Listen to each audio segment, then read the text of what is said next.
Hello. Aaron, sorry man, just the phone was on silent. Oh, you're right, mate. We just listened to your voicemail, bro. That shit goes forever. Which one, man? On the one I'm calling on now, mate. We just called and listened to your voicemail. Mate, as you know, my name's Angela. I've got the doctor behind here as well. I wanted to listen at home. We've got none other than r.a.e.d, the motherfucking be on the line, mate. How you going? Yeah, I'm alright, man. Like I'm feeling a little bit better, man. I got Sydney on the line, man. With you guys, it's like all the support is good. It's a good, man. It's good, bro. Sydney's in the house. I've got a whole bunch of questions for you tonight, bro. But hopefully we'll get to them all in time. But we might jump straight into the questions if you call to answer a few that we've got. True. All right, so one of the first questions I've got is you've got just under 1 million channel views on your YouTube. Are you often recognised around Melbourne, and what is the general feeling of those that recognise you? Are they excited to meet Ray? Now, bro, it's kind of strange feeling, man. Like I just checked the YouTube account not too long ago. It clicked just over 1 million actually, not about 24 hours ago. I appreciate all the haters because I know at least they hate me, and it's for real. Like you gotta appreciate them because like at least you know they hate you. But when it comes down to people like liking and the supporters, you never really know which ones are real ones, and you know what I mean. But with the haters, man, you just gotta respect them as well because you know they hate them. They hate you. That's it. I can't do nothing about it. At least they're being real. So I gotta respect it. It's how it's at. And with the most recent video clip, I think it was, "You Gotta Love This City, Baby." I was saying before it's 155,000 plus views, but you were saying it's actually double that.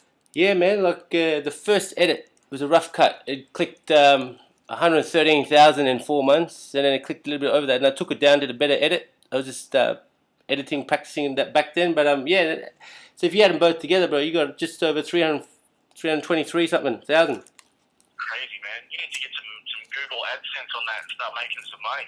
Yeah, man, bro, like Google ads and stuff. Like I've never really thought about the cash, man, because you start chasing the money, you get lost and confused with your creativity, man. So I just stick to the creativity. Right on.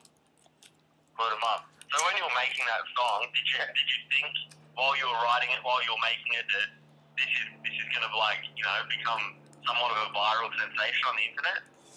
Not at all, actually, man. I wrote it. It was like it's kind of like a goodbye song, if you ask me, man. If you look at the deep kind of sort of. It was more of a goodbye to Melbourne because sooner or later, man, it's got to sort of hit the road, man, and jump on a few stages. So that's the reason why I designed it. But you got to love that city, bro. But a lot of cities, you got to love them too. But I never expected viral status from that, man. My ex-girlfriend sort of felt that. She goes, "This song's gonna work for you." But personally, I didn't really imagine 300,000 people, bro. Honestly, did not think about it. No, it's an achievement. People would kill. You to have that kind of exposure. Absolutely. It's a blessing, man. It's like a miracle. Sorry, man. Sorry, go ahead. No, I'm just saying it's a miracle. I was just saying, with your style and flow, it's rather unique. How would you describe your style of hip hop to someone that's never heard of you before or heard your music? Just in pure expression of emotions, man. It's just my way of expressing myself. Right on.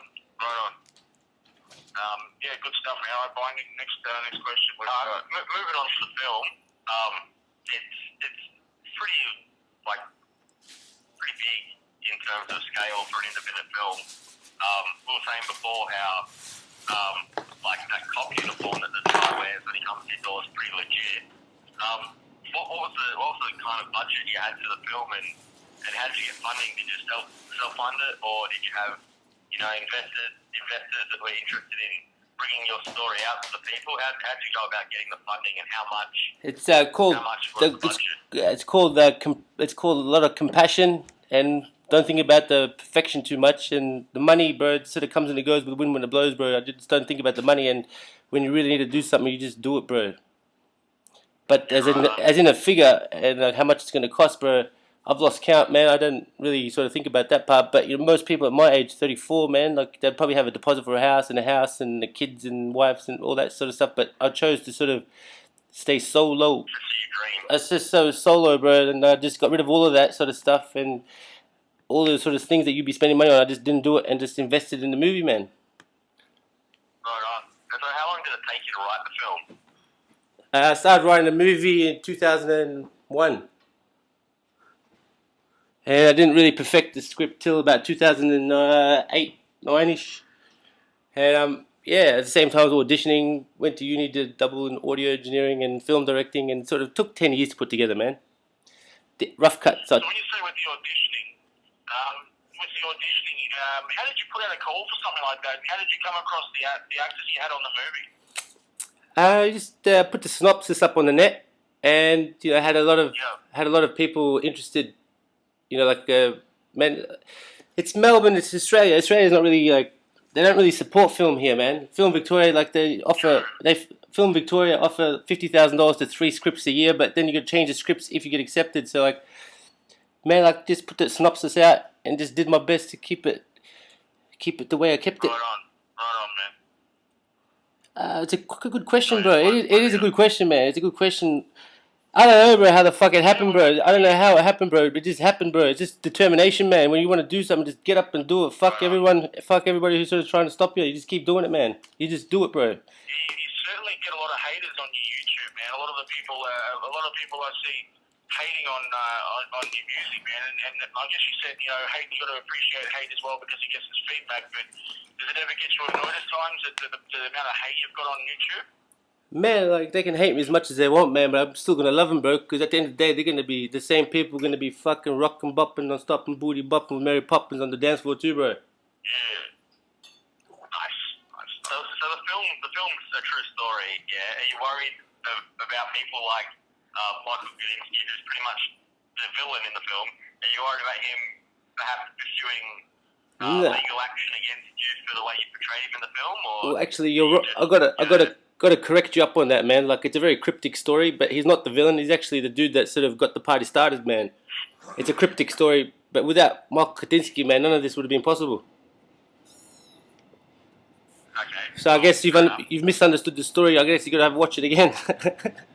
Yeah, it's cryptic, bro. It is cryptic. I've kept it cryptic, and I would like it cryptic. But no, he's not the villain, bro. He's actually the dude that fucking opened the doors, bro. He's a fucking worldwide promoter, bro. World class international promoter. Like, he's like the main dude when it comes to promotions. Like, if you're gonna go anywhere else, then that's good, man. But promotions, when it comes to Gudinski, you gotta be lucky to get a bit of help from him, man. Yeah, well, so the film alludes to something that happened at Crown Casino. It doesn't really go into much detail.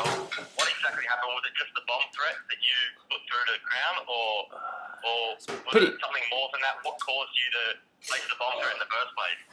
It wasn't really a bomb hoax, man. Like, if the secretary was telling the truth, man. It's a long story, man, but that's why we made the movie. That's why we made the movie. It sort of states it all in the movie, man. Yeah. I don't want to give away the story, bro, because it'd be good to get Sydney watching the story too. Like, if I just tell them the story now, then they're not going to watch it, bro. No, we definitely want people to watch the movie, absolutely. But it's real. It's for real, bro. It's a true story. Do you It is. feel the same type of people are out for you now, or it's everything like that was in the past and just focusing on your music moving forward? Sorry, I couldn't. It cut out. Sorry, please repeat it. I couldn't hear. Sorry, man. So obviously the movie's about, essentially about a whole bunch of people trying to stop you and that sort of stuff. Do you feel like the same thing's happening now, or you've got a chance now just to focus on your music? Man, everybody's got a chance in life, you know what I mean? But like the way it is, bro, it's always protagonists and antagonists. No matter what you do, you've always got an antagonist, always a protagonist. It's always going to be like that, and it'll always be like that. And it's like Tupac says, man, things will never change. Yeah, well, speaking of Tupac, Ray, when did you first get into hip hop, and who were your influences at the start, and who do you listen to now? I like a lot, bro. I couldn't even name you all these rappers that I listen to, man. I just like them. Yeah, right. I like them all, bro. I like them all straight out. Right. Depends. Like every artist has got at least one or two good tracks that I like. No doubt. Do you listen to much Aussie stuff? Bro, I'm in Australia, man, and I was born in Melbourne, and for sure, bro. True. Right on, man. Right on. I like So if you could collaborate with any 3 people in music, who would it be? Like, who would you choose? You could choose anybody. If it was my choice, it would definitely be EVE would be on top of the list, and then EVB was on the second of the list, and the third EVE all the way, bro. First, second, and third place, EVE takes place. Big Easy fan. I was at a concert actually, man. She had a concert in Melbourne in Chelsea Heights. She had a concert in Melbourne, Chelsea Heights. Yeah, it was like Lil Easy E or something like that. Sorry, man? It was like a Lil Easy E. No, it was EVE was in Melbourne, man, in Chelsea Heights, performing a couple months ago. Oh, really? Easy was here not long ago? Yeah, not long, 2-3 months ago, man. Right on up. Well, mate, another couple of questions we've got. Let's see what we've got. You also make reference to being placed in a mental institution against your will. Correct. That's crazy, man. Can you tell us about that experience and then what brought that about? Man, like the government assumed too soon, bro. Their assumptions were incorrect. They don't understand rhythm. Like if you ask any other rapper there that's got rhythm, sometimes you're on a scale that you're flowing, man, and like the rhythm is like a peaceful kind of status. They don't understand it. They think it's something different, so they assume too soon. They knocked me out for 5 days with sedation, so I was out cold in a coma for 5 days. And I woke up in the psych ward 5 days later, bro, because their assumptions were fucked up and stupid and all fucked up. And they fucked up and it's stupid and they fucked up and now you know. And then after that, I stayed 17 days trying to analyze my rhythm. They couldn't work it out. And the more they try to figure me out, the more they get confused. And the more they get confused, the more they get confused. And now everyone's confused. It's rhythm. It's the rhythm, man. They don't understand rhythm. You go to a psychologist, they send you to a psychologist. They don't understand rhythm, and they never will. They just classify you as a retard, mentally ill. But at the end of the day, man, like they don't know what rhythm is, mate. They don't know. Because they don't have it. They don't have it. They won't know. They won't feel it. If they don't feel it, then how the fuck are they gonna know? Therefore, they're just dumb doctors. So are they still making you see a psychiatrist now, or that was just one you saw and they didn't understand what you were trying to do? Man, I feel like an animal caged up in the zoo. They just, you know what I mean? The doctors. Well, funny you say animals, man. You've actually got. I only noticed on one photo today. You've got a wolf tattooed on your left wrist. Is that right? It's actually Mia. Have you seen 8 Below? Oh, Meerkat. No, Mia, the movie. It's called 8 Below. Yeah. 8 Below. That's the female wolf that gets left. Well, the whole pack gets left stranded. We're helping out some humans, bro, in the snow, and they get left. Yeah, man, they get left for dead, bro. That's Mia from the movie. That female wolf. The leader wolf, bro. Oh! They made it through alive, though. You know what I mean? But is that what? I see now. I get it now. Yeah. So you've mentioned that you have a healthy distrust for the establishment, both notably police and the justice system, and in part you've alluded to incidents and confrontations with the powers that be. How is Australia this current political climate? Whoa, I just couldn't. Politicians at the moment. I couldn't. Just please repeat it in a bit more sort of. I just sort of skipped every second word. I didn't hear what you said, man. Sorry. What do you think Australia needs from its policy? What do you think of the political climate in the country? Man, like I don't think Australia needs anything. It's fucking cool. Just needs to sort of back up hip hop a bit more. So you're pretty happy. You're saying you might move. So you might be moving out of Melbourne to a different city. Is that what you were saying earlier in the call? Melbourne, man, it's small, bro. Like, you know, when you're doing gigs and, bro, like, you gotta hit the sectors, man. Like, you gotta perform. Like, at the end of the day, you gotta perform. There's not many places to perform, man.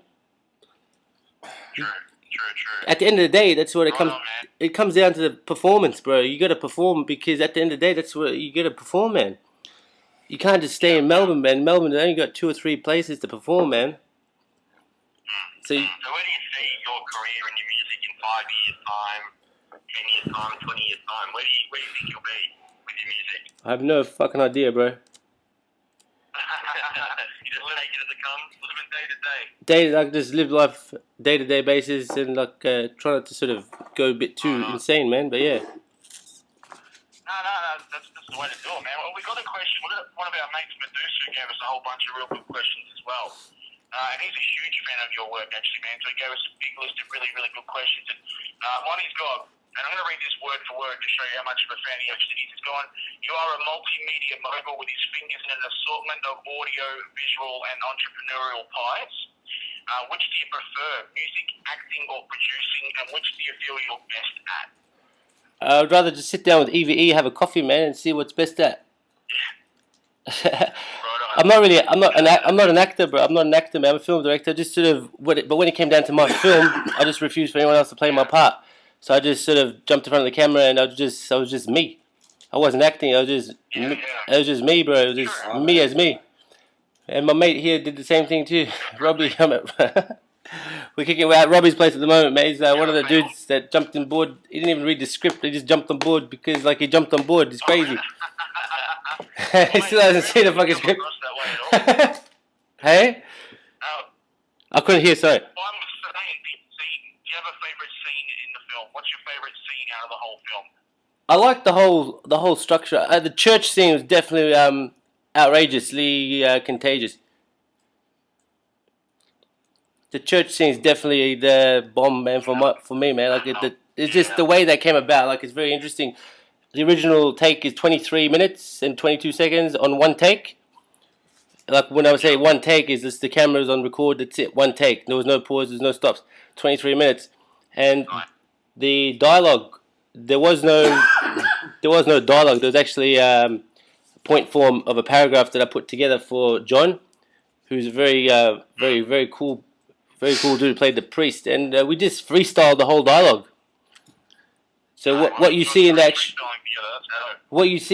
church, true man. When you see the scene at the church, that's freestyle dialogue for literally, man. That's freestyle dialogue. I was just handing him over a subject, and he'll come back with a subject. It's like tennis. Get the ball rolling for like 23 minutes, but I cut it down to 6 minutes 50.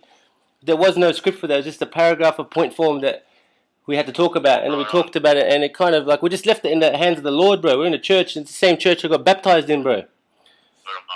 It was actually the. Mate, we'll hit you with another couple of questions, and then we'll call it a day. But with the movie, obviously the rough cuts out.